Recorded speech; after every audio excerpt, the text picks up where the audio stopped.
Good afternoon, everyone. Pardon my using two microphones because I just recovered from pneumonia but I'm not contagious anymore. Anyway, my voice is still weak. So, thank you for inviting me in this summit.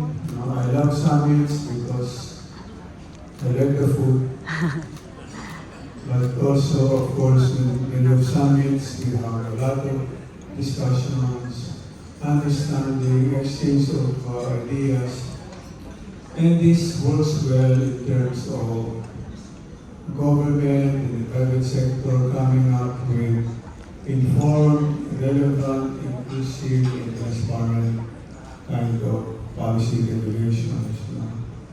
So thank you, congratulations to the organizers, the European Chamber of Commerce of the Philippines, and Attorney Manis Manalo, I think is part of the organizing committee. That's the reason why I am here. So I will start, my topic would be the regulatory landscape of Philippine aviation. And so,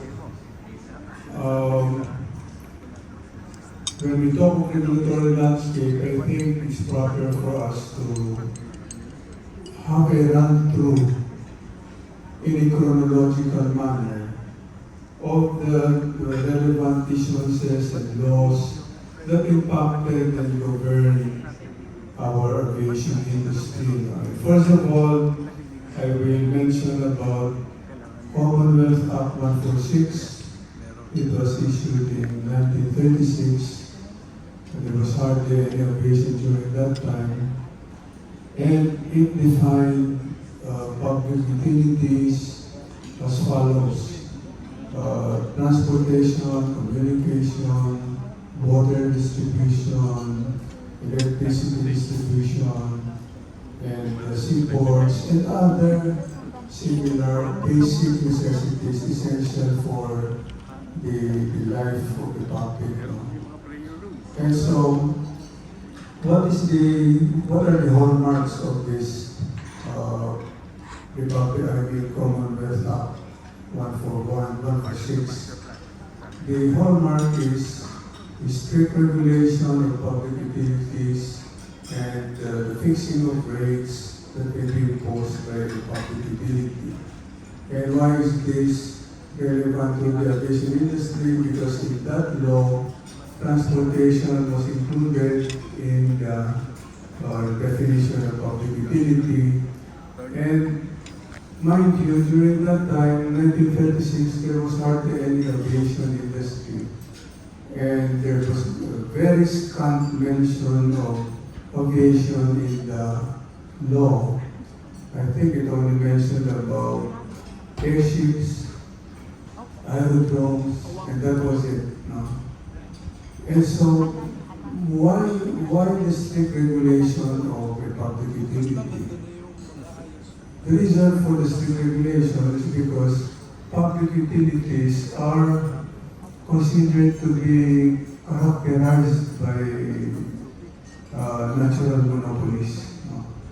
And a natural monopoly exists when a single provider of a service is able to charge, to have a lower unit cost compared to a situation where there are several providers of the service for the simple reason that a single provider is able to attain economies of scale. So the question is, if they attain economies of scale, if they're efficient, why do we need to regulate them very strictly? The reason is because a natural monopoly would wield market power. And when you have market power, it is a temptation for the provider to manipulate charges by controlling supply and demand. So we know the evils of monopolies. But why does the law allow it?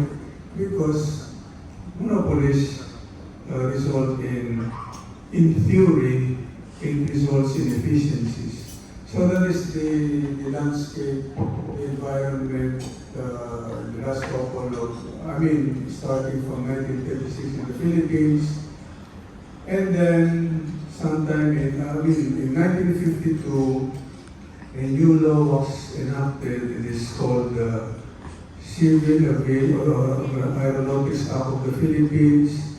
It was enacted in 1952, and it is basically an offshoot of the Public Service Act.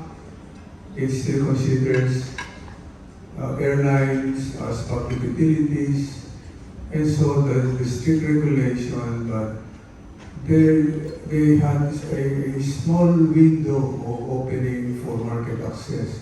Because under the PSA, monopolies are granted and competitors are restricted to access the market. Under the 1952 Republic Act 776, competitors are still restricted, but at least that law already recognizes the value of competition. And so, there was a semblance of competition after that law, but it still required that the fares should be fixed by the CAB, albeit it allowed for a certain latitude by which to adopt a liberal treatment of fares. So 1952 onwards, we were governed by Republic Act 776. But maybe 4 decades ago, the world realized, I think it started in 1978 with the Airline Deregulation Act in the United States. The European Union took the same path in the early 80s. And the world realized that airlines will not be considered strictly as public utilities because it is essentially a competitive enterprise. It is basically a market-driven enterprise that thrives, grows, and becomes efficient when there is competition. And competition exerts a downward pressure on fares. So the world was swept by a tide of this liberalization.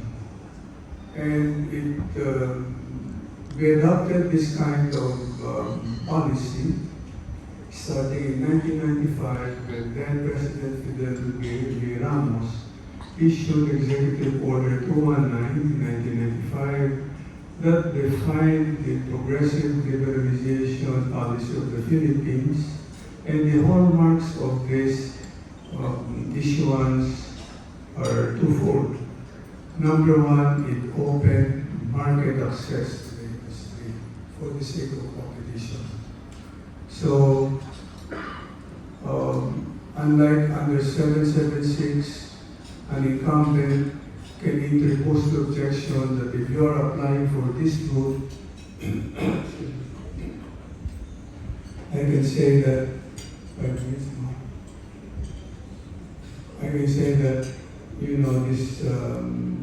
this road is well served, so you cannot come here. So with EO219, the market was opened up, and then the most important things first were liberalized. So, but the problem is, as a consequence of this issuance, Philippine traffic grew exponentially. We were one of the fastest growing aviation markets in the world, and we registered in 2019 61 million passengers for the year, about 10% increase every year. And so air travel became democratized in the Philippines. But the problem, not only in the Philippines but also globally, is the fact that the more air travel, the more passengers, more complicated revenue management systems, unbundled rates, complicated conditions, they gave rise to a plethora of passenger complaints, And this is exacerbated by the airport infrastructure limitations. The airports were stretched their limits and there were a higher number of these disruptions. No? And so we came up in 2012 with the Air Passenger Bill of Rights. We are at the forefront of this endeavor, of this field. All over the world, we have one of the most comprehensive set of guidelines for passenger protection. In other countries like the US, they have a patchwork of regulation, maybe because they do not want to disturb the laissez-faire kind of policy that they have in aviation. You know.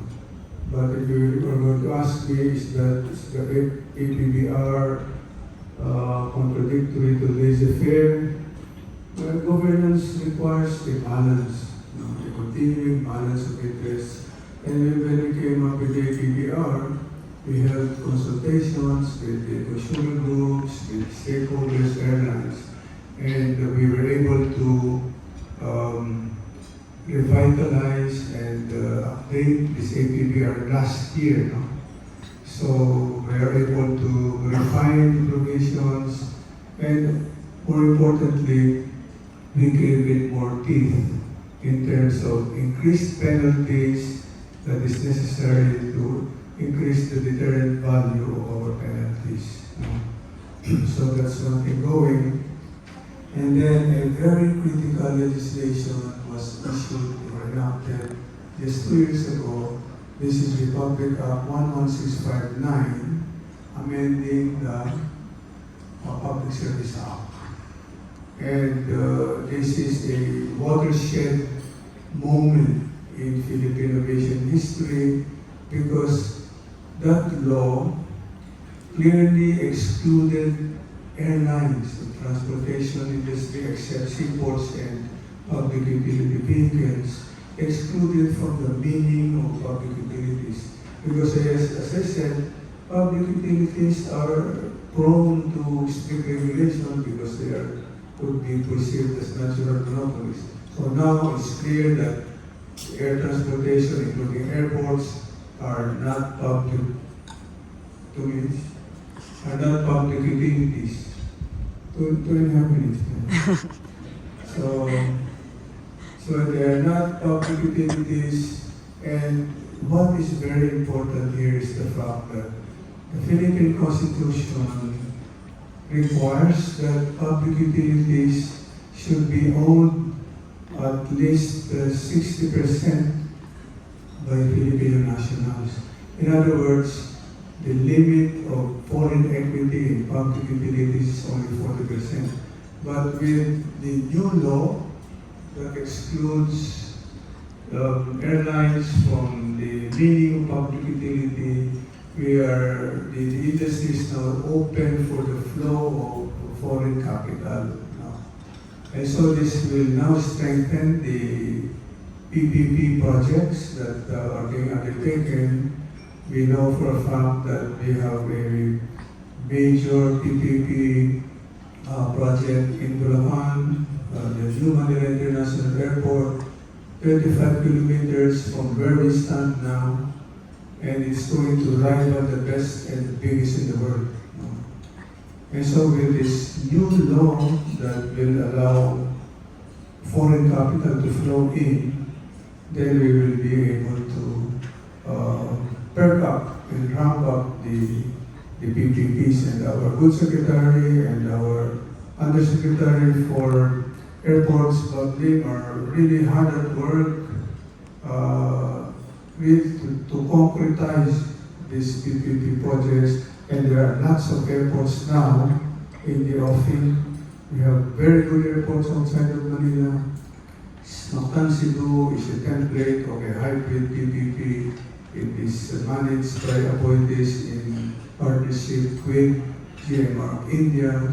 We have a very beautiful airport in Clark and a lot of places. Time's up. Okay. So, kalahati pa lang ako. Just one. Pero anyway, I will not bore you anymore. Thank you for this opportunity to bore you this afternoon.